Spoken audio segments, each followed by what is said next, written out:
Welcome to the Back 9 Six-Pack with Mitch and Justin. Let's roll.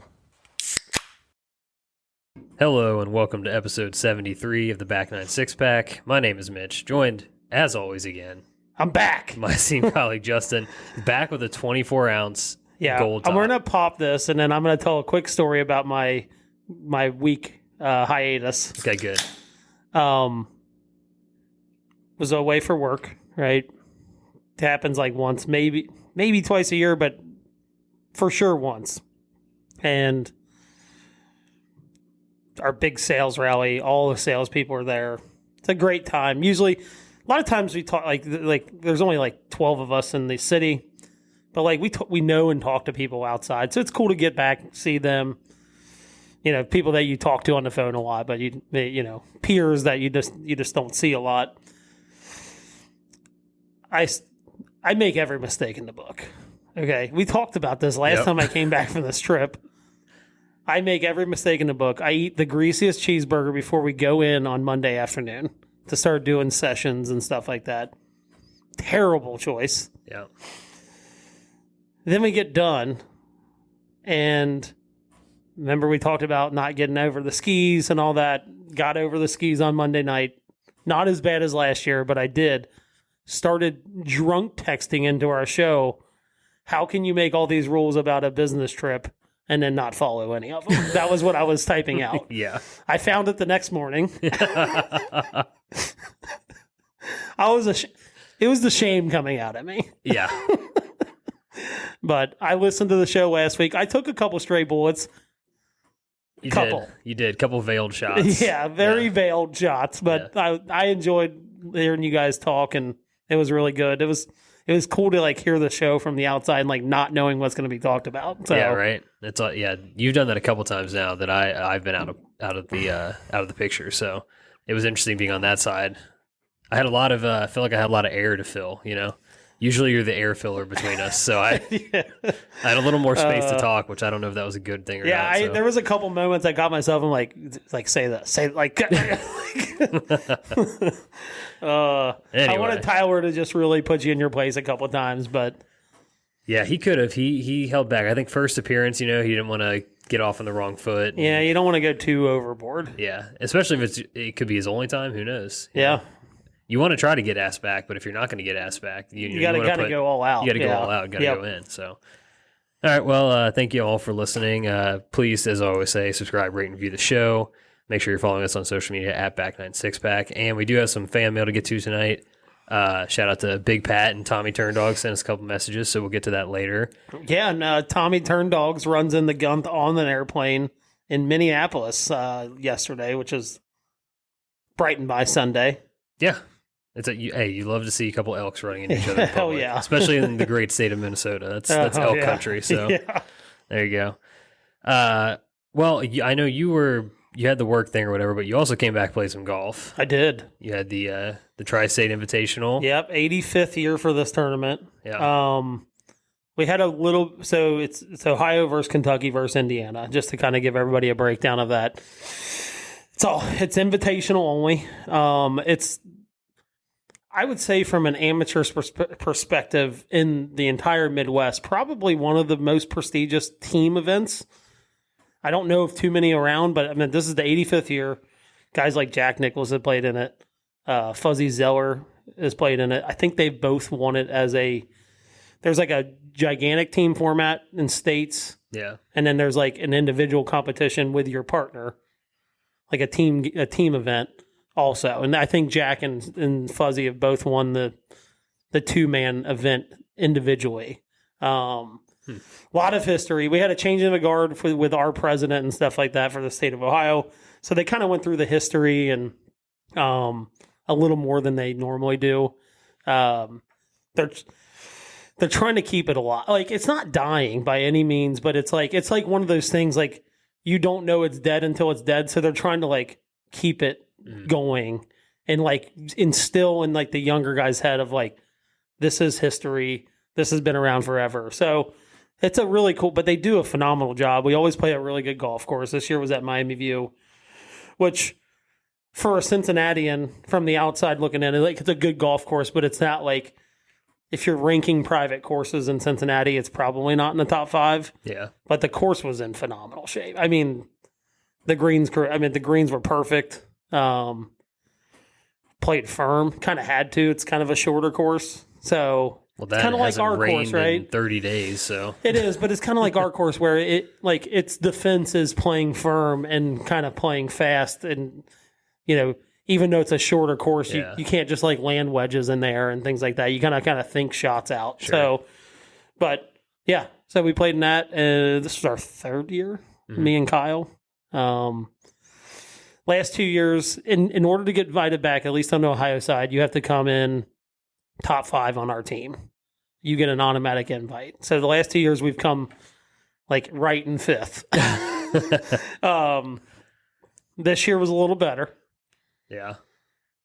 We didn't play great in the best ball format. So first day's best ball, I think we were like 2 under. Genuinely felt like the lowest score we could have shot. Like it just didn't make putts. Yeah. Didn't do a whole lot of good other than like neither of us were like way out of holes at the same time. Like at some point we did have a couple bogeys, but at some point like there was never like, oh dude, we're about to take a double or a triple or something like that. It was never in those. So we knew we had some work to do. I think we were in like 7th in our state. We were like probably 25th in the entire event. Alternate shot, which we, for whatever reason, me and him play alternate shot so well. Like, it's our thing. I don't get it. It doesn't make any sense. It's a harder format than best ball. But we came out. I did a putter switch. Jailbird is gone. It's gone. No. It's jailed. No. Literally jailed. Shout out to my guy, Roy, who's on the Ohio team, plays in all the events in Cincinnati. He was like, dude, just make the switch. Like, just go back. Like, you mentally need a switch. First hole, I joined like a 25-foot birdie putt. What'd you go back to? The Phantom. Okay. So back to the one I've been using for a while. Sure. Made like a 25-footer on the last hole. Just kind of kickstarted our day. I think we had like 6 holes left. We're kind of scoreboard watching a little bit. At 3 under, we were probably 4th in alternate shot at that point. Get on 9, which was like our 4th to last hole. I miss a 4-footer. It's like, damn, dude, like that sucks. Well, then we birdie the next 3 holes. Kyle drops a bomb. I make a birdie putt on our 2nd to last hole. Get in. Turns out that 4-footer was very big. Yeah. We tied an alternate shot at 6 under because they do individual awards for each format as well. Rumors had it that we went 14 holes in the scorecard playoff and lost to a hole-in-one. We watched said hole-in-one happen on our first hole today. Like, it was like up ahead of us, but we saw them celebrating it on the tee box. We were like, that's so cool. Get in. And it's from what I was told, it cost us the alternate shot format. But I think we came in 7th overall, which is by far our best finish. We came in 2nd in Ohio. Some young guys from Clovernook, shout out Clovernook, they came in 2nd. So we played well. Ohio did not win it this year unlike last year, but it's such a fun event. By the way, Miami View for a big event like that is terrifying. The holes are so close together. Balls are flying every which way. Yeah.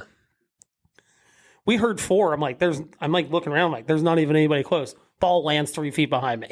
Oh my God. It's like terrifying. But other than that, the course was in great shape. Tournament's awesome. Our tea gift was a bottle of New Riff, single barrel. Could be worse. 2nd bourbon tea gift that I've gotten in playing in this event. Okay. What was the first one? Woodford, when we played in Kentucky. But we're getting invited back next year. It's down in Old Stone Bowling Green, which is the house that Kenny Perry built. They're down in Bowling Green now. Apparently the course is, I heard in the new state rankings, it's like 2nd behind Valhalla. What? Yeah. Yeah. So it's apparently phenomenal. So, interesting. Yeah. So looking forward to that again next year. But good for you on that front then. That'd be me fun. and Kyle got way over the skis on Friday afternoon after we played as well. We literally came back in. No, started not going you hard. guys. No. Yeah. The Elks were well represented out there, though. I think we had like 6 or 7 guys out there. So Okay. we're a players club. Apparently. Apparently. All right. Well, that's cool. I mean, that's pretty sweet. The scorecard playoffs thing. You're under siege with hole-in-ones this year. Oh, from all sides. It's an epidemic. I told you that. Yeah. This is the exact word I use. It's an epidemic at this point. I'm taking bullets from hole-in-ones left and right at this point. So yeah, somehow Tyler and I didn't bring up my hole-in-one during that episode. He was the one who was with me. We both just spaced on it. Completely spaced on it. I was like, the hole-in-one's definitely going to come up. Yeah. And never did. I was like, okay. I was like, I would have taken that platform for sure. I'm a humble ace maker, okay? I will not be humble. I'm letting everybody know this right now. As soon as I get mine, and I will not be humble about it. Yeah, I wouldn't expect you to be. Well, real quick, last week Tyler and I kind of talked goal updates a little bit. Talked about the doubles. I'm only 1 round away from having 10 without a double in league. That's okay. Well, immediate first hole double on last Wednesday. He was like, "Yeah, you're putting a lot of pressure." So I was like, "No, it'll be fine." Immediate double right on the next hole golf I played. So that was cool. So yeah, we've got a couple weeks maybe left. So I got to get it done here. One other note. So our club Ryder Cup. Yeah, we drafted teams on Friday after I got done with the whole tournament and everything like that. I think I need to get you on the record because you did not draft Ryan. Yeah. How did it shake out? So the other captain knows him, right? So it's, the goal is you kind of just the first 10 picks kind of go down the handicaps because it's not handicapped, right? It's a scratch event. So you're playing someone straight up, even though they're a 10 and you're an 8, you're playing them straight up. So you want to try to collect as many low handicaps as you can in the beginning. So I just started with our guy Joe. Like, he was the lowest handicap outside of me and Wes, who were captains. We worked our way down, and like the next pick, Wes took Ryan. So it didn't even get back around to me. I thought it was going to, but it didn't. My whole goal with this Ryder Cup is just like sow controversy into the whole thing. I'm trying to get your team mutiny against you. He kind of thought for a second. He's like, "You didn't take me." I'm like, "Here's how it went down." He's like, "Oh, okay." Right. Like, yeah. I'm like, I thought he was going to make it back around, and he never did. It's like okay, like it's fine.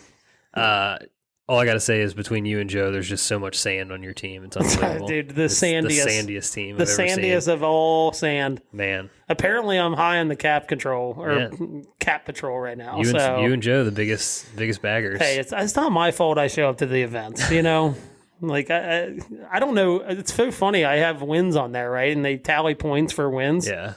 And somehow, like, my clutch percentage is not very good. I'm like, I feel like playing good in events is like being clutch, but like playing on a Saturday afternoon with your boys is not clutch, or it is more clutch than playing an event. So I don't know. I don't know how it works out either. Probably because you have a lot more rounds on the blues, would be my guess. Yeah, probably. Or I have other tournament scores in there too. Yeah. It's outside the Elks, so true. They're not all good. Okay. Well, on to professional golf. I did not watch the Solheim Cup at all, but I know you caught a little bit of it. Do you have any takes? I know USA won, obviously. I'll tell you this. From a standpoint of players, they look like they're having way more fun than men. That doesn't shock me. But what an incredible course. Like, Robert Trent Jones Golf Club. I've like heard of it, but I've never like seen it. I've never seen it. Still looks phenomenal. It looks so cool. Like I would.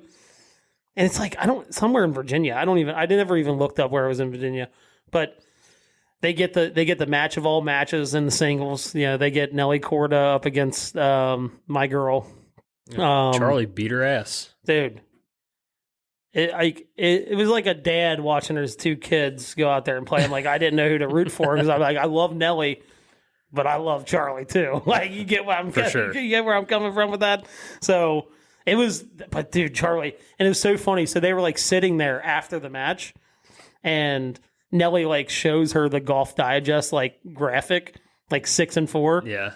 And it was like, she was like, "You got to repost this on your like," and they were kidding about it, but it was good. My girls were watching it with me on Saturday. Yeah. They thought it was cool that anytime women's golf like is on our TV and they see it, they're like, "Oh, it's girls!" Like, yeah. They sit down and watch it. So That's cool. no, it was like between the course and they've had some tight ones. Well, Solheim Cup's been other good. than Inverness, like last year or 2 years ago, they had a tie. Yeah. And Europe got the cup back, retained the cup. But this was close. Like, I mean, it went down to last 2-3 matches. Vu, what's her first name? Lilia Vu clinched it for the Americans. But it was tight again. I mean, it was Europeans scratched back too. Like they were getting pummeled. Mm-hmm. But I guess every night, the cool thing, I saw some videos every night, the American team, when they walked back in their hotel, like they had like a beatbox like above their head, and they were like just being loud going through the lobby and doing stuff. the Niners thing. And apparently everybody in the lobby loved it. Like they would like sing. They'd always do like good sing-alongs. Yeah, so it was pretty cool. But that's about all I caught. But like what I caught of it was awesome. The men's team could never do that. Never, dude. No way. There's too many tight asses in that group. Ugh, that's sad. Well, good for the Team USA to get the cup back. That's cool. Speaking of cups, President's Cup. I don't have the energy to muster to argue this real deeply or anything, but we haven't had a chance to kind of talk about it and just kind of debrief since teams have been picked. Yeah. I'm going to run down the teams real quick while we're here. Just because. So, can I say something real quick? Sure. Is it weird that I'll be rooting for the international team? I mean, I just want us to get embarrassed. I'm so over. I'm so like we need something to jolt us. I thought it was Italy. Yeah. That didn't really jolt us in a direction. Other than I'm gonna give Keegan the benefit of the doubt because I truly think he deserves that because he's a boy. Like I like him. I'm gonna give him the bit, but we need something to like fix this. And losing to the international team would be that catalyst. Like just fire everybody. Look, if it results in like a cleaning of house and a reset, I'm cool with that. That's what I'm saying. You gotta think where I'm coming from here. All right, well, international team, Captain Mike Weir. It's in Canada. It's at Royal Montreal, I believe. Get an easy guy to root for, Mike Weir. A little bit of a asterisk on this whole thing. So this is one where like no live guys are allowed, like because it's a PGA run event, or PGA Tour run event. Sorry, yeah, not allowed. So the international team: Hideki Matsuyama, Sungjae Im, Adam Scott, Tom Kim, Jason Day, Ben On, and then captain's picks. Those were the automatic qualifiers. Captain's picks are Corey Connors, Taylor Pendrith, and Matt Hughes. You get 3 Canadians in there: Christian Bezadenhout, Minwoo Lee, and Siwoo Kim. So a little bit weaker without that kind of like South African, Aussie contingent they'd normally have. No, but a lot of juice on that team. But some guys, personality juice. Right, and you got 3 Canadians in there, which I mean, they're not the best of players, but maybe a little motivation and home and all that. Yeah, I think when it comes to like events like this, that the motivation is more valuable than like pure skill. Possibly. Or Tiger would be, way over 500 in Ryder Cup matches, and he's not. So flip it over to the U.S. team, Captain Jim Furyk, a previous loser in the Ryder Cup in France. Automatic qualifier, Scotty Scheffler, Xander Schauffele, Colin Morikawa, Wyndham Clark, Patrick Cantlay, and Sahith Theegala. Captain's picks, Sam Burns, Russell Henley, Keegan Bradley, Max Homa, Brian Harman, and Tony Finau. I don't have, like I said, I don't have the energy to really argue this, but Justin Thomas should be on the team. That's my only thing. Yeah, like of all the years, like he finally started playing better, and they keep him off the team. Like last year, you're like, okay, if he didn't make it, I get it. Like he kind of sucked last year, but like he started playing better this year. Well, you have the same people who are like arguing now. They're arguing for Max. Max is in the same situation JT was in, playing like ass, but is a dog in the competition, right? Yeah, and so I how don't know. are you Last not time I taking checked, JT and now? look, I love Max Homa. Last time I checked, Max Homa doesn't have 2 majors. Fair, yeah, very fair. And right, it's kind of hard. It's like trying to compare Tiger Woods to someone else. It's like, well, he gets the benefit of the doubt because he has all those majors. Yeah, and then you've got, Harman had a down year. Russell Henley's had a good year. Yeah, Russell Henley's had a really good year. Finau been a little up and down, but he never surprised me making these teams. Keegan Bradley. I think it's because he's a good teammate. Yeah. I truly think. I mean, he's a good player, just a solid player, right? Yeah. Like good ball striker. Keegan Bradley had the win, but like, dude, he's not really played well other than the win. Exactly. And this is my whole thing. I feel like they are just a massive overreaction to this whole Netflix, the whole JT versus Keegan thing and all that. It's like they're like massively overcorrecting. Yeah. And maybe this is the one silver lining I think this could be is let Keegan play on this team since he's the captain already for the next Ryder Cup. I don't hate that. If if you say that reason, I'm like, yeah, that makes sense. Well, maybe as a player, like now he can see from this perspective of a player, like what he does and doesn't like and what he might do as a captain kind of thing. 100%. Yeah, because he hasn't played in one of these events in a long time, it's like really. 10 years, 12 years or whatever, yeah. So, like, if you come out and say that, like, I don't think anybody has a problem with that, right? No, and I get he just won, so there is that part of it. But, like, there's no reason that JT should not be on the team. Yeah. That's my thing.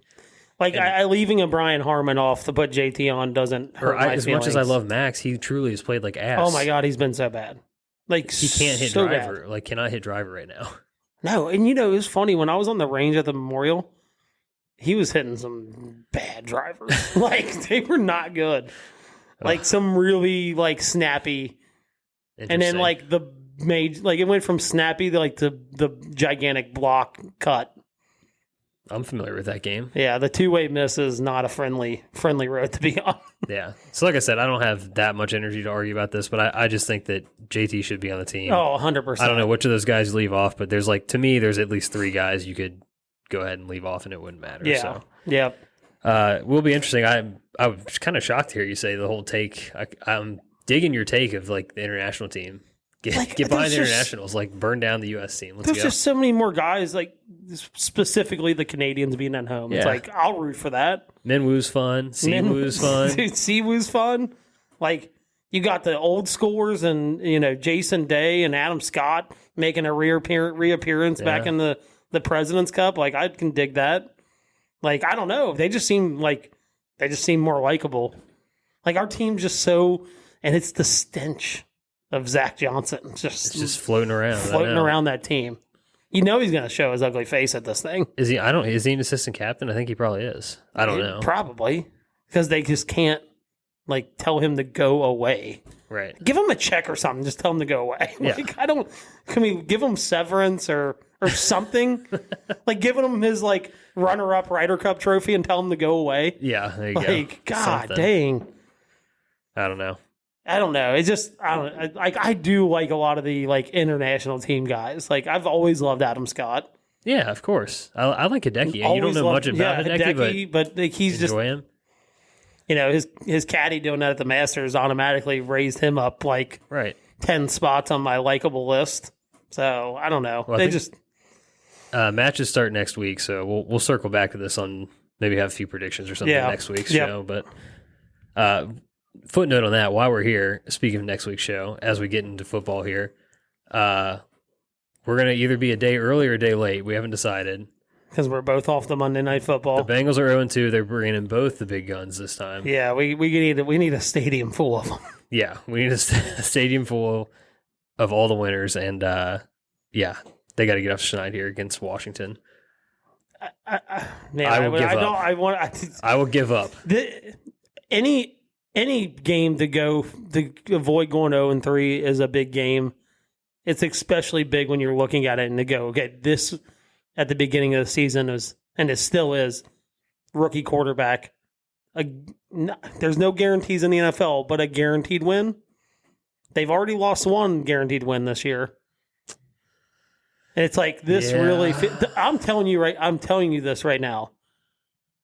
Zach Taylor, if they lose this game, is very much on the hot seat to be bye-bye after this year. Oh, he's not. You don't know this franchise. They will not fire him.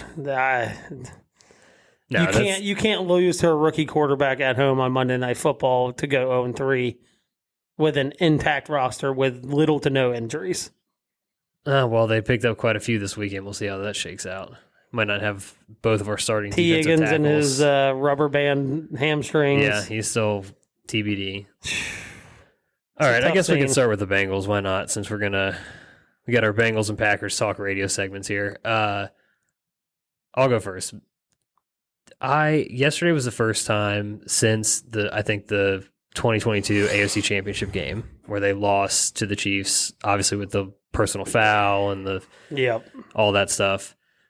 The most I've invested I've been in a game since then, and it was one of those like, now I know why I don't allow myself to be that invested, because I feel like I was just on the rest of the night. I felt like I was just on the floor, like I was just done. Yeah, they lost the game. They outplayed them for. They did everything better than the Chiefs yesterday. Everything. Except for win the game.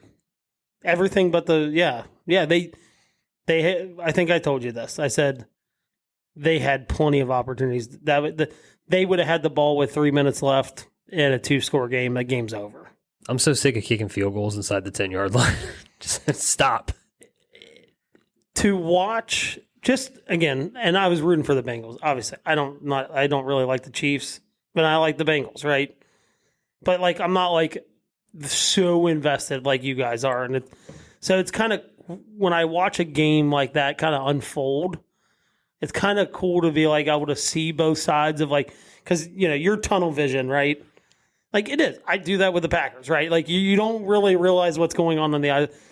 The difference in red zone creativity between Zach Taylor and Andy Reid is probably up there on the list of why the Bengals lost and the Redskins or the Redskins. Good God, canceled. The Chiefs won. Like, think about it. Like every time they got the ball down there, they scored. I think they did kick 2 field goals, right? But they weren't in the red zone when that happened. Like the Bengals kicked 2 red zone field goals yesterday. Well, I mean, the Chiefs did kick one from like the 3-yard line. Okay, they did. Yeah, they had one. But still. But like just watching, like the Bengals were like, oh, okay, we're going to line up in shotgun, run. Okay. And then you knew it's like, oh, 2nd down, 3rd down. They're passing the ball. They didn't even get 1 yard on that. Like they're going to pass. It was just so predictable where, the Chiefs get down there and you're like, oh, like what's going to happen? Like you don't know who's going to catch the ball. It's almost like why I don't even bet touchdown scores in their games. You can't. Because they had a freaking offensive lineman score a touchdown yesterday. You can't do it. No. Like you don't know what play he's going to run at the goal line. And maybe Zach learns from that, like, hey, you got to be a little more creative when you're down the red zone, because lining up and throwing the ball 3 times or whatever is just not going to work when you have the athletes running around on the other side of the ball like you do in the NFL. Yeah. I don't know. But I told you this. The Bengals had every opportunity to not even leave it up to the refs. Was it a 50-50 call? I think I can see how it's pass interference. I can see how Bengals fans are upset. Kind of a heave. Both guys are going for the ball. But like I told you, in Packers 49ers games, if you leave it up to the refs, something's going to happen. Like if you have the 2-score game there and that happens, you're like, oh, who cares? Yeah. Like kick your field goal and try to get an onside kick or try to go down and score. It doesn't matter. They had plenty of opportunities to do that. Oh, for sure. Yeah, there's so many things going through my head right now in response to everything you just said. One, just you talking about that reminded me that I think I saw a thing where Mahomes has I think it's 17 or 18 overturned interceptions. Yeah, that's a crazy stat. Which is fucking insane, just for the record. It's a crazy stat. But 2, so you were talking a little bit about the whole, the Andy Reid offense and sort of all that stuff. One of the biggest complaints I've always had with Zach Taylor is the lack of motion. You see all these offenses running. Look at the Saints have had a massive turnaround year to year in their offense purely because they're running motion. And yesterday, Jake Liskow, I think he's part of the Locked On Bengals podcast, found this. The Bengals utilized motion on 43 of 61 plays, which was 70.5%. That was their highest motion rate under Zach Taylor. Yeah. Since he's been here. They generated 6.2 yards per play when using motion, only 2.9 without.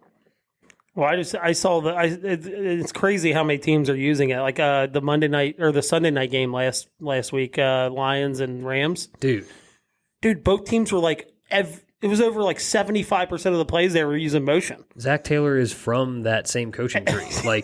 Come on. Matt LaFleur's got people out here he's got Malik Willis throwing touchdown passes, for God's sakes, like using motion, and then they're doing reverses off that motion. Like, we'll get into that in a second. But it like when you see like a backup quarterback with a great coach go in and win a game, you're like, how is that possible? Well, the possibility is they get creative, use motion, and you don't need someone back there throwing the ball into coverages after, it opens everything up essentially. Yeah. And secondary to that, one of my biggest freaking complaints always, like, what if I have to see Drew Sample out there, and this is not a take, Mike Gesicki's fine, whatever. He had the drop that led to the fumble, whatever. That's fine. But he's at least athletic. But like Drew Sample and Tanner Hudson and Eric All looked good. Eric All could be something. Eric Hall, that was the bright spot of that game, I thought. Like, he just moves better than those other two guys. Like, yeah, exactly. Even he looks like an athlete. You're like, yes. We don't need any more Trent Browns out there. Like Trent Irwin. Like my whole thing is like, just get the freaking, like, we have no juice. None. Without T out there, Jamar is your only like guy that can separate and take. I'd say Caleb Burton has some juice. This is my point. Get freaking Chase Brown and Jermaine Burton on the field. I don't care if the dude doesn't know the playbook or whatever's going on with him. Just let him fucking run around. He had a 40-yard catch yesterday. Just let him run wind sprints. I don't give a shit. He played 10 snaps yesterday, by the way. He had one catch, 10 snaps. Like, you got to figure out you have to put the guys. Chase Brown looks so good. And I know Zach Moss serves a role, and I think he's okay. He's fine. Yeah. But, like, you got to find a way to get some explosiveness in this offense. Yeah, you're not going to go down the field 5 yards at a time with no, and then Burrow turns into dunk down Joey, and it's like, because when you're not using motion, that's all it's open, kind of, Well, when you're running like a 5-man route tree and it's all comebacks, and then everyone's covered. Oh yeah, of course you're gonna put your eyes down and try. Do you need me to call Zach? I can put a call in. Yeah, call your buddy up and figure it out. So that's another point I just wanted to shout out real quick. The last thing though. And I'm not trying to be hyperbolic, and I'm not trying to be prisoner of the moment, but I think in the history of my sports fan career, I think this version of the Chiefs team is my least favorite team of all time. Why is that? This like last 3 years of Mahomes-led Chiefs is my least favorite sports team. Like my most hated.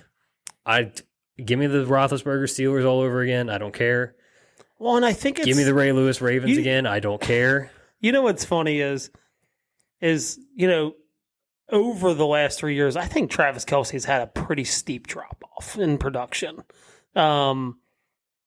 He's good when they need him. Yeah. I didn't hate him when he was just like, oh, you're going to go for 125 and 7 receptions and 2 touchdowns. Like, it's kind of hard to hate that. Like, dude's good. Like yesterday, we have like 1 catch. And he's kind of out there like instigating shit. I'm like, dude, like, like, come on, like, you know what I mean? It's I don't. It's kind of one of those things. That's like you had nothing to do with that, like, because everything I've read, he's maybe an average blocker. Okay, so when like you're a tight end and you're not catching balls and you're an average blocker, like most guys not named Travis Kelce are getting cut. You know what I mean? So I'm like, he's out there, and it's just the way he's acting. It's like, you have 1 catch today. Like, what that from just an outsider's perspective of like, neither of those teams being my favorite teams. That's what I was noticing. I was like, it's kind of.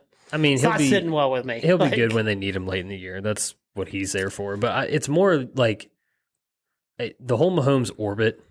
It is all of it. Take it away. They have dudes on their team that should be in jail. But they're playing football games. Oh, yeah, well, yeah, that's like they're just. It was so funny. It was like, oh, his court date's not until like January 8th or something. Rashee Rice. It's like, of course it isn't. Right. And the Chiefs are like, we're not doing anything until he goes to court. I don't know what to tell you, dude. I mean, I don't have any reason to like really hate them. Like, again, I like the Bengals. I love that rivalry. It seems. It's stuck here, and I do like that. Yeah. As just from an NFL perspective, fan. But yeah, no, I get it. Like, they're not likable at all. they're just not likable. And it's so weird because it used to, remember when they it first happened, right? Like Mahomes is just, I mean, he is amazing to watch. Like he's really freaking good, obviously. And then Andy Reid was always kind of like the lovable loser guy until they started winning. Because it's like, yeah, I'll root for Andy. Like, dude, I want him to get another Super Bowl. You know what I mean? And even Kelsey was always fun. He's a Bearcat, for God's sake. Like all this stuff. And it's just all, I know the and championships now he's like wearing, and all that. Dude, it's like his fashion. Like, look, I know you like Travis Kelsey a little bit because he's a Bearcat, but like, oh no, I've done a full turn. His whole demeanor now, like with the fashion he's wearing, I'm like, dude, I'm out. I'm like, when you start looking like a twister board and you're wearing clothes out on the street like that, like I'm out on that. Yeah, dude, it's just they're just not like, dude. It's like hard to respect them too. You know what I mean? Like I think of this as a Packers fan and just the rivalries they've kind of had over time. And like I think back to those Seattle teams with Russell Wilson, the Legion of Boom, and it was like you didn't like them, but you're like, yeah, I respect that defense. Like, yeah, they play a little dirty, but you kind of have to on defense. Like I respected it from a fan perspective. Like. Just I don't respect the Chiefs at all. Like it's hard to. No, it feels like they're always getting away with something. Yeah, like whether it's like this legal stuff, their players not getting suspended, the flags, the refs always seem on their side. Yeah, like everything. Well, I think like on Sunday it was just like they are getting so many things they don't deserve just from a perspective of like they just get bailed out by people just shooting themselves in the foot. Like, I think about it. The Joe Burrow fumble doesn't happen. That game is nowhere near close. No. Bailed out. Like, and it was the Bengals' fault, like, right? But it's like, they just seem like they're getting every lucky play. And then when they don't get a lucky play, like, they get a call. Like, I thought for the most part yesterday, the game was actually ref. There were some holdings that the Chiefs got away with. I'm not going to say that because there was multiple times I'm like, Trey's getting held. Dude, like, Trey was getting guys benched yesterday. Yeah. He was. But I'm like, I'm watching. I'm like, oh, he's getting held again. But like for the most part, there was no like super like multiple egregious calls that sometimes happens when they don't play so well. Yeah, there was one. I think there was a somewhat critical early on in the game, like an illegal contact or something that was pretty sketchy. Yeah, I mean, yeah, but again, like, but for the most part, I do agree with you though. Like there wasn't any like stupid like Patrick Mahomes roughing the passers, like stupid stuff like that. But yeah, I get where you're coming from. I can't I can't pinpoint it. Like even their kicker is a tool. Like they're not likable. He's got a cannon though for like. Well, so duh. I mean, but that's the thing with them. Like all these guys, like it's like, well, they can play football though. Yeah, I don't know. They're just so frustrating. I just can't. And I think the Chiefs fan base is quickly becoming a fan base that no one likes. Like outside, not even Cincinnati, just nobody likes. That could be true too, because it's one of the things. They're becoming the Patriots fan base. Like no one liked the Patriots fan base because they're just cocky. They're winning all the time. Boston's its own thing, but like when you're in like Kansas City, like we should be kindred like spirits, right? Like you're a small market team in the middle of nowhere kind of thing. Like I don't know, it's frustrating though. That's just kind of where I'm at, and all of that is to say, I don't like. I was impressed by the performance. That's should have been a win, but like, oh, I forgot to completely overlook this whole thing because it's a big deal. I know a lot of people were pissed off about the Jamar Chase penalty and all that, the unsportsmanlike conduct. Yeah. Obviously, he shouldn't have done it, but this is where I get frustrated with this franchise. They created a problem for themselves that they did not have. It shouldn't even exist. And then we're going to just let it keep going. And it's going to boil. That was not the boiling point, by the way. No. There's a boiling point coming at some point. Like, it's just so dumb. All of it's so dumb. I could see them, maybe they win Monday, but they're like hovering around like 3-4. And, Jamar's not having the year he thinks he should be having. And that's when the boiling point's going to happen. Like they're going to lose a game to go like 3-4. And that's when it's going to happen. You're about halfway through the season. He might not be having the season he thinks he should be having. Going into like a negotiating year. It's just going to get ugly. It's going to get ugly. It's That like, was why? not the boiling point. Like you chose to pick a fight with your second best player on the eve of the season Yeah. when your other guy's hurt. Seems like a good idea. Like it's just self-inflicted wounds. Like the vibe is so bad, but somehow, some way they competed yesterday. So I guess there's some hope there. But Yeah, I guess and the one thing that was telling for me from a frustration standpoint was Burrow throwing his helmet yesterday, like at the end of the game. Look, I think if he went back, he'd probably be like, yeah, okay. Like if that was my player going up for the ball, I would expect a flag. You know what I mean? sure. I think it was more him being mad of like, things that happened during the game and then like leading to a game they should have won, they lost. You know what I mean? Yeah. I don't know. We'll see him on Monday. Hopefully we bring him a win. There is a team north of here that is very, very respectable. I guess. Root forable. There we go. I just made up a word. Sure. We got to win with a backup quarterback. And not just a backup quarterback with Malik Willis, which Guy is looked like a future MVP out there on Sunday. Running around, getting first downs, throwing absolute dimes for touchdown. Yeah. One touchdown. They scored one touchdown. Then all of a sudden, like their starting quarterback goes out and their defense is all of a sudden like trotting out all pros. Guys are playing like they should be playing. Yeah. It truly was like one of those moments of like, I'm going to watch this game because I'm a fan with zero expectations. And then it's like they come out and I'm like, all right. Josh Jacobs did fumble on the goal line, which slightly ate at me for at least another 30 minutes after it happened. Yeah, that was tough. I saw that one. Because I'm like, the guy we didn't sign is in Minnesota, like not fumbling the ball, but no, it was like one of those games I went into. I'm like, look, they put up a good fight. I'll feel good about it. And it's like they come out and get up, and it's like, okay. Now I'm invested in them getting a win. Like a quarter in, I'm like, this is a win, or I'm going to go pout in the basement for 30 minutes. But like that's the thing we talked about is like Matt LaFleur just having a little bit of imagination with their offense and getting guys touches that maybe in plays they run that they probably wouldn't normally run with Jordan Love in because they have a little more options throwing the ball.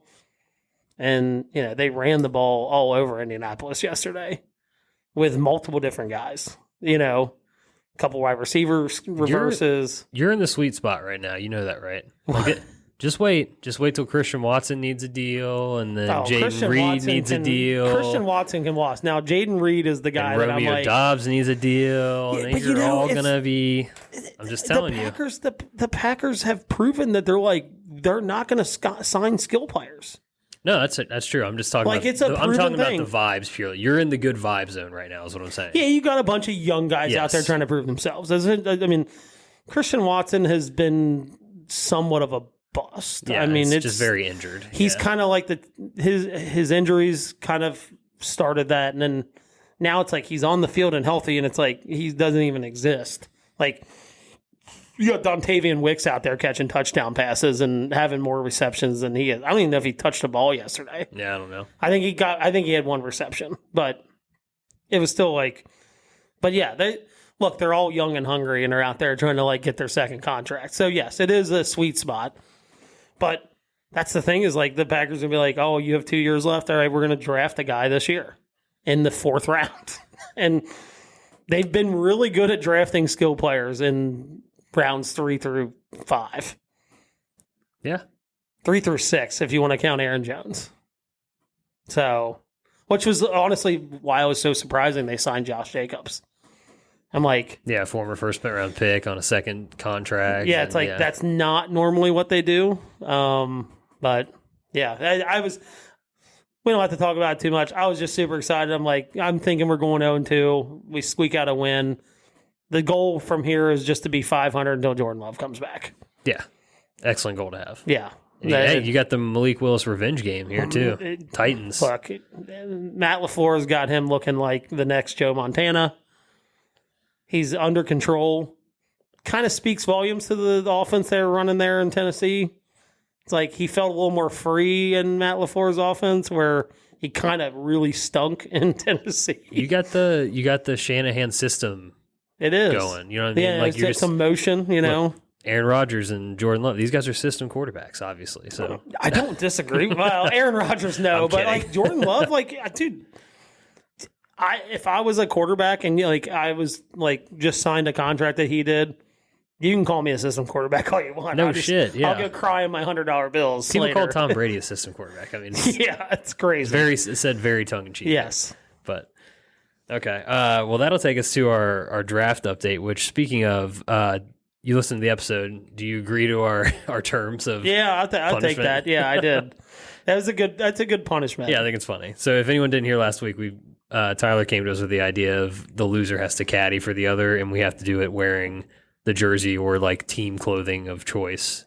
Dude, by the winner. Peanut Tillman jersey would make me melt into the ground. That guy, the punch fumbles. Yeah. Oh my God, he caused me more headaches. Even though they didn't lose to them that much when he was on the team, just like hearing them talk about, there's the Peanut Tillman punch fumble. Yeah. It's like he got the punch in there. I'm like, God damn, fuck this guy.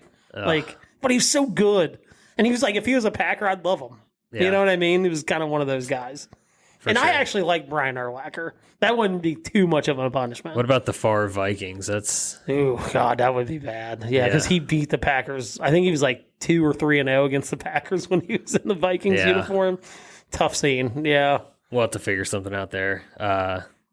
Anyway, just a quick rundown of our current standings. I had a good week last week. This week I had some head-to-heads. The Lions took an L to the Bucks at home. That was tough. The Cowboys just getting eviscerated by the Saints. Did not have that on my bingo card. So I'm at 6-5 right now, and pending tonight's matchup, your Eagles against my Falcons. Don't feel good about the Falcons after last week. So I don't know what's going on in that game right now, but me either. We're gonna take a gander. I think the main takeaway here is that we are both idiots for not taking the Bills. I think that is the early takeaway from this season. We overthought it, I think. Yeah. I kind of went against my own rule. When a team has a quarterback, like a really good quarterback, and that's what Josh Allen's really good. Like, you can say what he wants. He makes big mistakes sometimes when he's trying to force things, but he's a top 7 quarterback. Like, his team, regardless of how bad some of those other guys are, they're just going to find a win. They're going to find a way to win games sometimes that you're like, probably should have lost, you know, but he can run too. So it's like, we probably overthought that one a little bit. I think so. They also didn't have the hardest games in the world to begin with, but. Right. And then your 49ers get beat by the Vikings, just one of the bigger shocks of yesterday. The Ravens just blow like a 10-point fourth quarter lead to the Raiders. Yeah. I mean, the Dolphins obviously lose to the Bills, but the Jaguars starting 0-2 to the Browns yesterday. That's tough. Browns at home, losing the Browns at home. So yeah, you're sitting at 4-7. Like Christian McCaffrey, like when is he gonna go? When is he actually gonna play this year? Who knows? Kind of TBD at this point. Well, he's on IR, so it's going to be at least 4 weeks. The news today: Debo is going to be out a few weeks with a hamstring. They could be vulnerable. Maybe they're finally going to hit with the Super Bowl hangover. Good. We'll see. Get them out of here.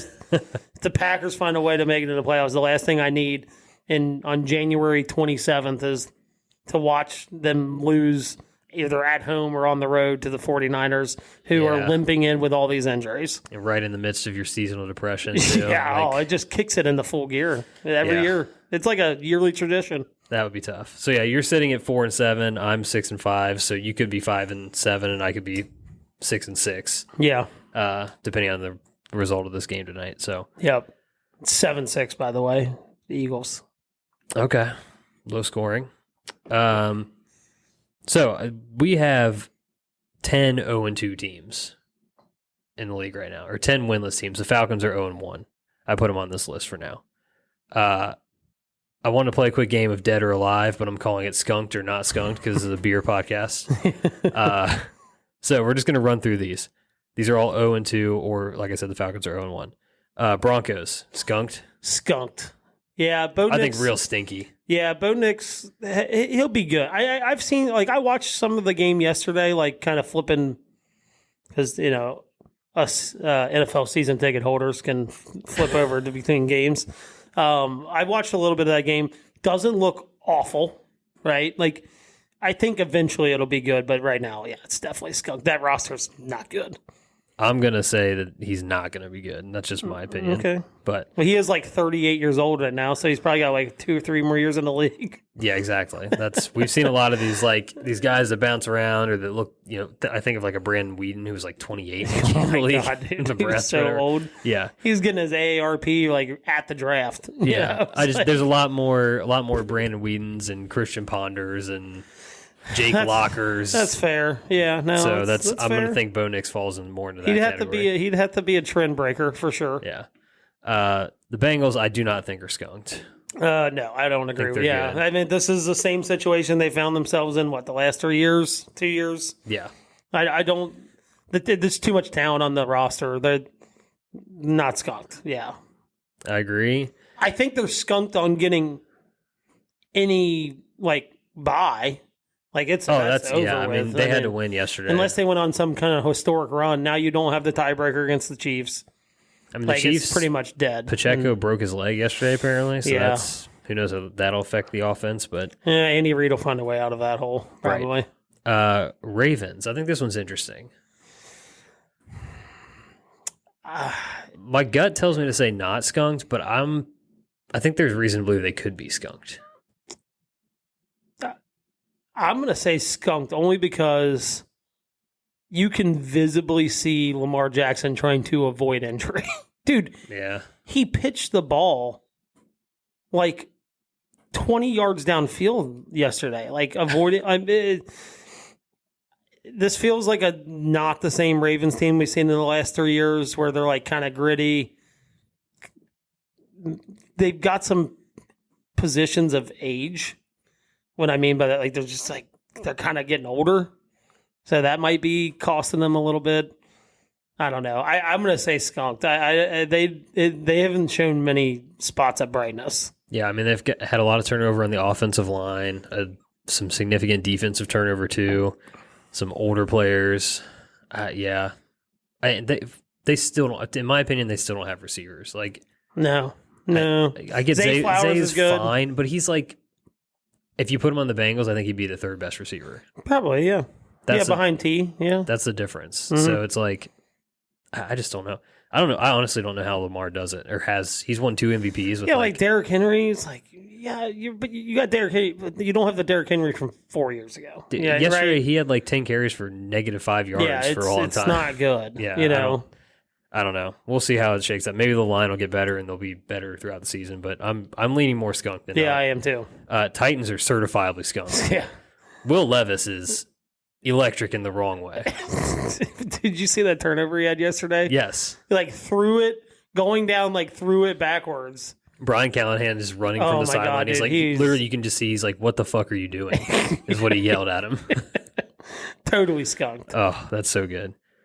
Jaguars, I wanted to believe in this team preseason.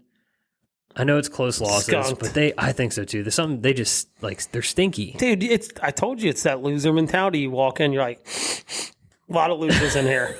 Lots of losing that's happened in here. Maybe that is what it is. I don't want to bury them yet. I think they're not skunked, and I only say that because I can see them just squeezing their way into the playoffs. They are one of 3 teams in the division that is 0-2 right now. Yeah, that's the thing. That division's so fucking bad. Yeah, that they still have a chance. You saw them up close and personal yesterday. The Colts, skunked or not skunked? Oh God, they're so bad. I think they're bad too. Oh, Anthony Richardson's not good. Yeah, dude. God bless the announcers, but they're it's too early in his career to decide that he's not good. I'm like, no, it's not good. He's I don't know. It's just, and their offensive line is amazing, by the way. Their offensive line is, they just need to just liquidate all those guys to find a way to get draft picks because their offensive line is phenomenal. yeah.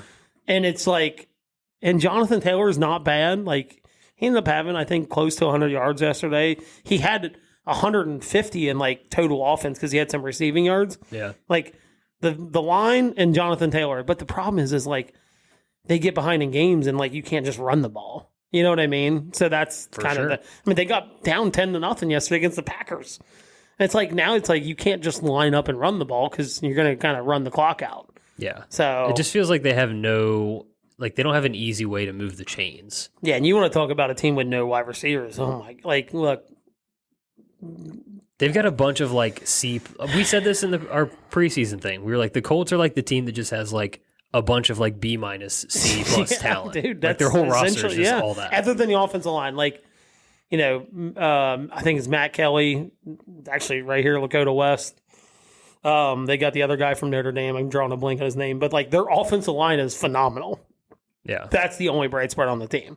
Like they got an aging DeForest Buckner. Like he got hurt yesterday. Like it's just, they're kind of old on the defense and the offensive line. If they didn't have that offensive line, they would lose every game. Yeah. They're going to find a way to win a game, but if they didn't have that offensive line, they would lose. Yeah, I think pretty much every game. They're just like a very mid team. Yeah.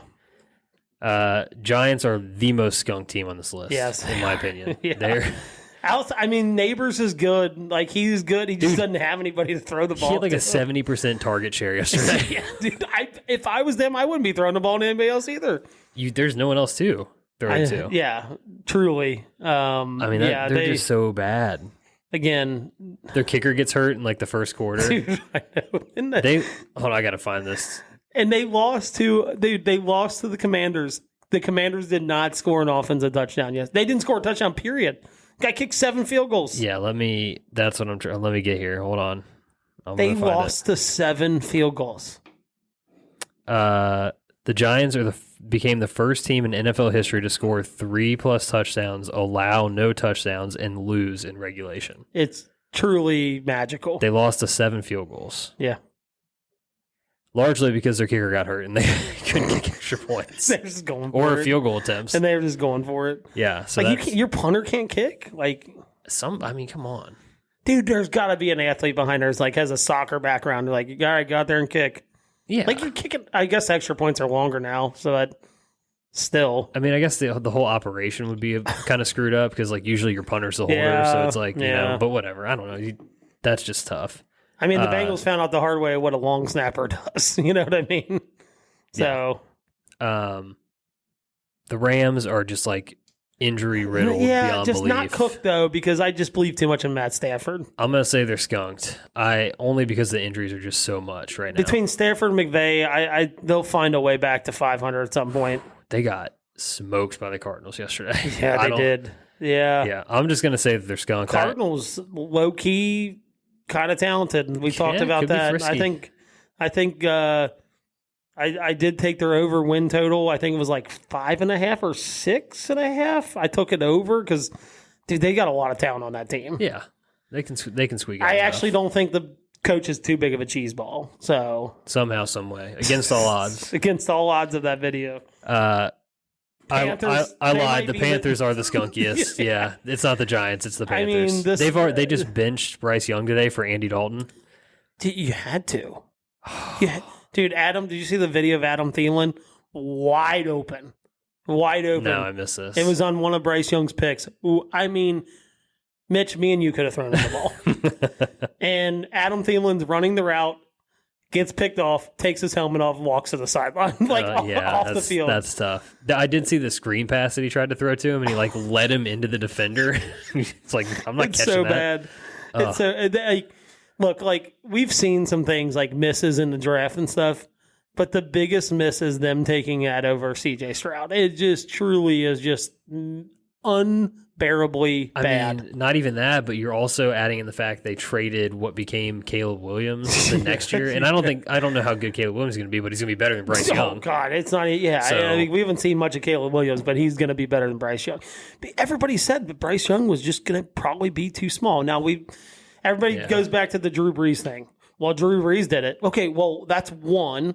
Okay, now in the last 70 years of the NFL, can you continue? Because that's about it. Truly small guys that have made it. Yeah, I mean, maybe Russell Wilson. Maybe, but at least Russell Wilson's got some beef on him. Yeah, he's thick. Bryce Young's 5'10", 175 pounds. Yeah. He looks like a normal guy.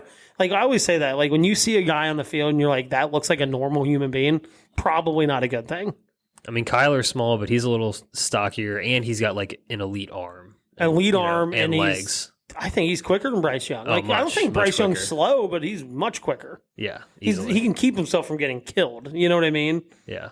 And he's a little more like slippery too, I think. But the Panthers are like, they should just discard that entire franchise. Yeah, they're relegated. The owner's a craphead. Yeah. Like, it's just all bad. It all does stink. You're right. They are the skunkiest for Frankly, sure. Charlotte, I think it's the most overrated city in America. It really, truly is. Like, I've been down there enough. It's okay. Stolen Valor, Queen City. Dude, it is. For our crown. 100%. Get out of It's here. not even close. Yeah. It like, people are like, oh, I love Charlotte. Like, what do you love about it? There's not a beach. All their professional teams are trash.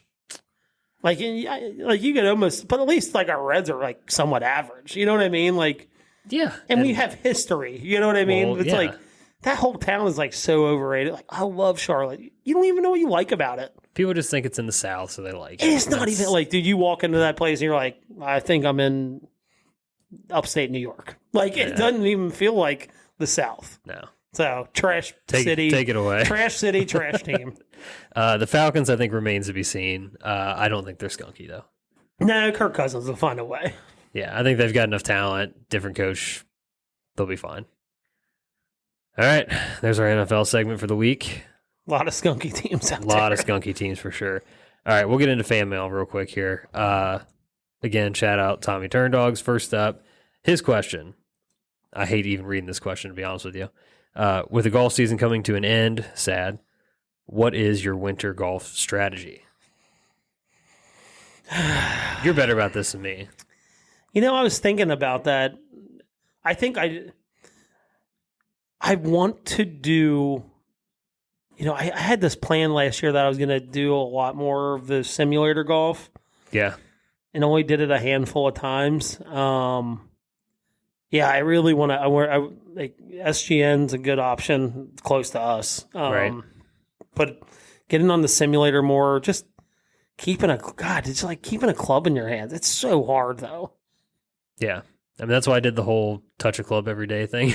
It's so hard. But I think, like, anytime you can make full swings, I think it's never a bad thing in the winter.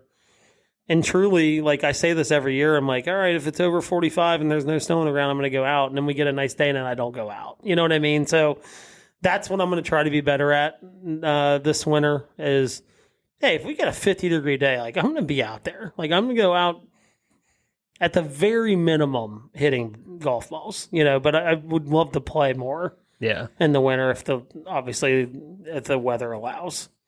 Yeah, I'm definitely going to, working from home now, going to bring the putter in the basement, got the putting green down there. We'll be hitting some putts this whole winter for sure. Yeah, And I don't want to get lazy this winter because I'm going to Scotland next year and I really like this is the winter that I'm like I want my game in like the best it's ever been. as good as it can be, yeah.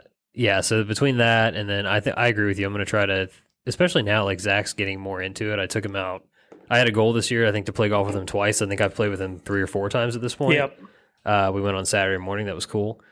So being able to take him is like a big key because then it's like, here, let me take a kid. Let me take one. Yeah, let me take one of them. Yeah. So that's big. I might try to do some of the the screen golf stuff. Yeah, well, and like the place by us, it's so convenient, and the fact that like you can go over there at like 10 o'clock at night. Right. It's like if on a Saturday you're like, all right, we're done, kids are in bed, don't have anything going on, just go book an hour and go hit some balls. You know what I mean? Yep. I did that a couple times last year. And then shout out to our guy Hoggy. He invited me down on when you guys start hitting up the Friday miles of golf league things. So love that. Might have to step out for a couple of those. That is truly like the one thing I do look forward to. Like our games up there on the virtual golf, like we do a little scramble. It's fun. It keeps like the competitive juices flowing a little bit too. And you need that, especially in these dark times that are winter. Yeah, so. No kidding, dude. It's coming up so fast. Yeah. So fast. Like I already played pickleball today. That's how you know we're getting close to... You're transitioning? That's how you know we're getting close to wintertime. That's tough. First day of pickleball. Man. So... Yeah, last thing on this front, I will say I pretty much missed on like all of my general like health and well-being goals for this year. things just didn't shake out. So I think I'm spending a little more time just getting back into a little better shape and I mean, kind of gearing up to run another race, another half marathon, and things like that. So I've been better about it through the year. So like I don't have as much ground to make up. But you've had pockets of getting away from it. Yeah. I've had pockets, That's how but like felt. I kind of got back on it like over the last couple of weeks, like trying to like, hey, we're not going to wait until January. Like we're going to get, and I'm running. You gotta survive the holidays. I'm gonna run the Mason Turkey race. Oh, you are? I'm going to do it. The 10K or the 5K? I think I'm a competitor. I'm going to do the 10K. Okay. I said I think one of my goals was to run a 10K. I think I just said race, but I don't want to be the guy like shows up. It's like how you feel in golf, like when everybody's playing the back tees and you're like, "Hey guys, I'm going to play one up today." Like, sure, yeah. I can't do that. Like I'd feel like I was cheating a little bit. Well, maybe I'll do that with you then. Because we were at a cross country race today, and I'm like, "Fuck, man, I still got to run a race." Yeah. So clock's ticking. Better start training. It's mid-September. That's only.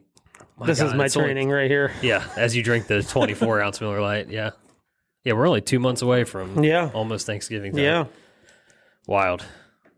All right. Well, other listener fan mail from our guy Big Pat. My guy sent in a novel, so bear with me, or I'm gonna. I don't hate it. Yeah.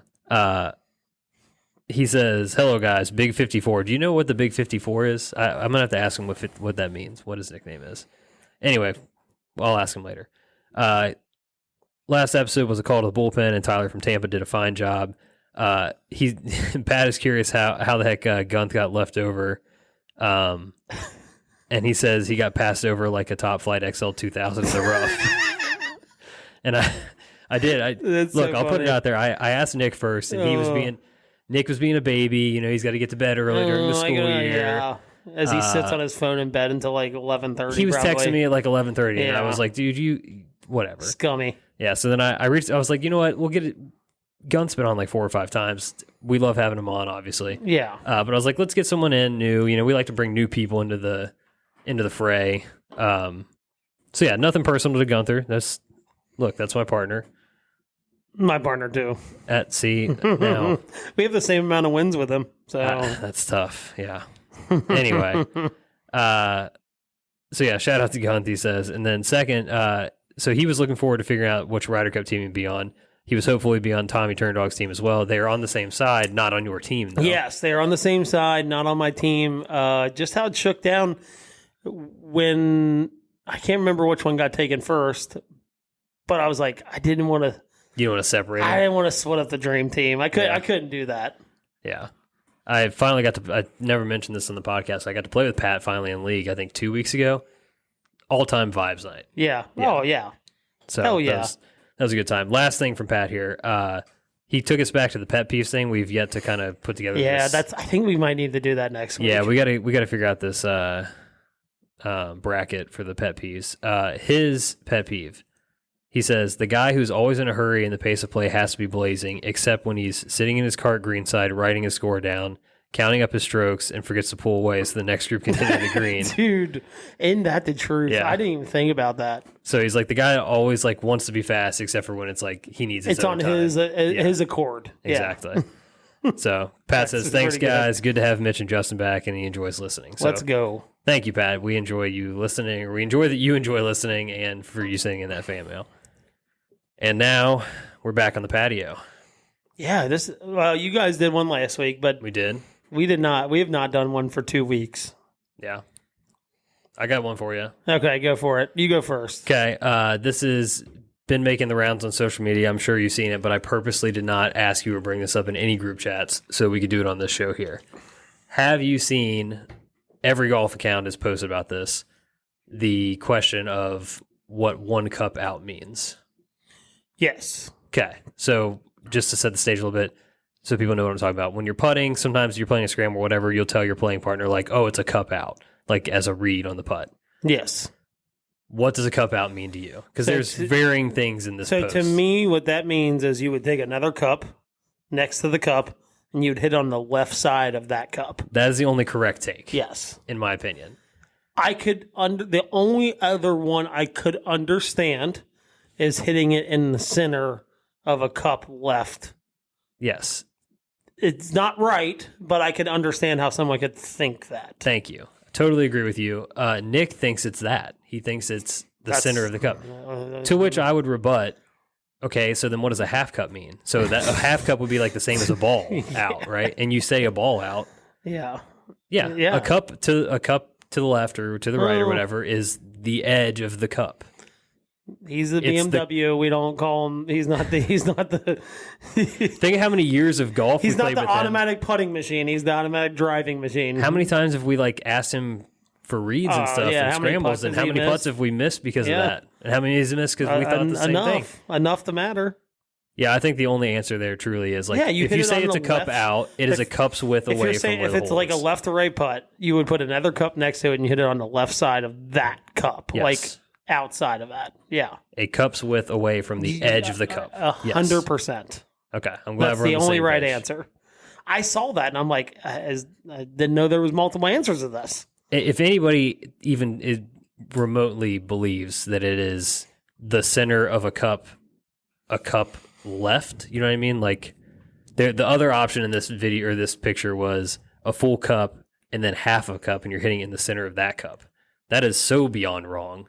Yeah. I can't even explain it right. It's so wrong.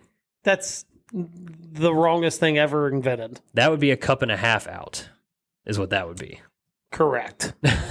So. Okay. So I kind of, when watching the content creators tournament before the PGA Championship or whatever. Is that worth going back and watching it all? Yeah, it was actually pretty good. Yeah, it was pretty good. Yeah. No, and I think there was a playoff too. I didn't watch the playoff, but there was a playoff. Yeah. Kind of like, I just think that golf social media has taken like gigantic leaps forward. There's a lot of people out there, but I think a lot of people being out there creates more better content across the board. Like there's some content that's like, okay, this kind of sucks. Sure. Or things you see on like golf Twitter is a wild place. I love it though. There's like random dudes on there with like 10,000 followers. It's kind of cool, but they're all super nice. Like I've never had a bad interaction with anybody on there. Like, so that my question would be is, so like this year, something that you didn't even know existed last year, could be an account, could be something an account does. Like best thing you've seen on social media for golf this year. Oh. Dan Rappaport leaving Barstool? No, I'm kidding. I'm kidding. Did he leave Barstool? I think so. I'm pretty sure I saw a post about that. That's so good. I think he's like allegedly starting his own thing. I don't know. God, he's the worst, bro. He is so bad. I feel like I need to like look through stuff I follow and because I don't have anything off the top of my head. Do you want me to tell you one of mine? Yeah, give me one of yours. Let's do that. So there's a guy I started following on Twitter, I don't know, probably 3-4 months ago. And I was like, this dude's making putters. It's like, that's kind of cool. Started following him. Guy quit his job, liquidated everything he had, started a putter company called Hannah Golf. His name's Jared Dorfler. He's in Iowa. Huh. Really cool story behind these putters. I know you were going to ask, so I'm going to tell you the story about them. Please. So they have 3 makes and models of his putters. And by the way, he's doing this. He didn't know how to mill steel or any, like, he learned all this himself. Like, he taught himself how to do this stuff. Sure. So I'm like, these are really weird names for the putters. I'm like, when I was preparing for this, I'm like, I got to know that, like, he says, like, here's my story, like, why these putters are named certain things. So they got the Amarillo, which is like a fatback kind of blade putter. Yeah. They've got the Denver, which is like his mallet, kind of shaped like a D. It's kind of cool. And then they've got the El Reno, which is like that. You can kind of see that there. It's like, I don't know what you would call like it. A half mallet. Half mallet. Yeah. So I'm like, these are like really odd names. You know, it's like, you know, like different city names. It's like, so the story is it's all about his grandpa. His grandpa putting was to his grandpa was the most important thing in golf. That's awesome. And his grandpa was from Amarillo, or from El Reno, moved to Amarillo, went to the University of Denver after World War II. He fought in World War II. Yeah. Got a real cool story. If you get a chance, look it up, hannagolf.com. Really cool story. He's got a whole write out of it. I'm not really doing it any justice, but this guy just like, it's like, dude, fuck it. I'm going to start making putters. And I'm going to order one. At some point, I'm going to order one. I think in the next couple of weeks. I'm a sucker for a good story too. Like and I love supporting in a game with so many big brands that kind of run everything. It's really cool to support brands like that. Like it makes it really easy for me anyway. Yeah, for sure. You know, no, it's super cool. But so that was one of them. I was like, just to randomly see one of his videos, like this dude's like making putters, and it's like to end up finding out the story. Like super good follow. Yeah, it's a really cool story. If you don't know anything, and check it out. That's kind of like it kind of pulled on my heartstrings a little bit too. Okay, so I've since thought of two since you asked this question. One, I think just within the last year, when we got the towels from Shoot Golf. Yeah. That guy, he's kind of blown up. Like he makes towels for Nick Saban, Leona McGuire. Like there's towels on tour and stuff. Anyway, all of that, I just wanted to bring back up the note that he left when he sent us the towels about how Three Musketeers are indeed trash. So he listened to one of our episodes, and it happened to be the one where... Yeah, that's so cool. Yeah. So that interaction was kind of cool, especially for like us and just where we are with this whole journey with the Back Nine six pack. Yep. So that's cool. And I believe his name's Ryan. He's a good dude. So that was cool. The other thing is this like Sauce Gardner getting into golf. This like little mini story. I forgot all about that. Yeah. It's so good. Following him and all the posts that he would do like over that like couple months span this summer was a blast. Yeah. So I don't know. That was a good a light moment in the golf summer. Yeah, I got to bring up my guy Monday Q. His name's Ryan French. Like he always like so I remember seeing some things last year, so I'm cheating a little bit. But he does like a kind of like a follow for his city championship. He's from Alpena, Michigan. I don't think it's Upper Peninsula, but it's pretty far up there. Small town, Michigan. Dude, he's got some characters. Like there's some serious characters. Yeah. And I love it. Like, and it's like a genuine, like, and the best thing that Ryan does, and I'm so sad I was out of town when they had the golf show here last year. Mm-hmm. He came in and spoke on Friday, and I so badly wanted to be there because I've interacted enough with him on Twitter. I feel like I could go in and like, he seems like a guy with a memory that's like, he could like, oh, I've seen your name. Yeah. Like, you know what I mean? And if you don't follow him on anything, I think he's on Facebook too. Like if you don't have Twitter, definitely on Instagram. He has a webpage.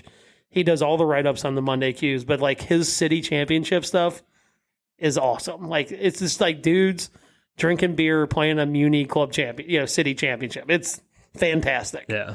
And I actually followed it this year. I'm like, oh shit, I'm making sure that I'm like actually follow along. But there's some serious characters that he's friends with at this point, and he just does it in a way like. He's not like, oh, I'm better than you. Like, he's like, these are my friends. Like, you know what I mean? Like, kind of thing. So it's really cool. I thought I finally got to follow it this year.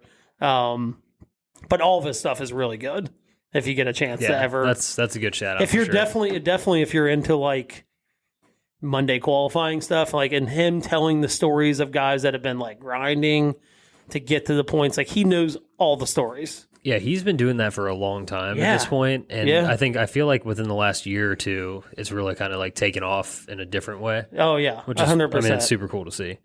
The other thing that you talking about characters just reminded me, did Club Pro Guy really quit? Yeah.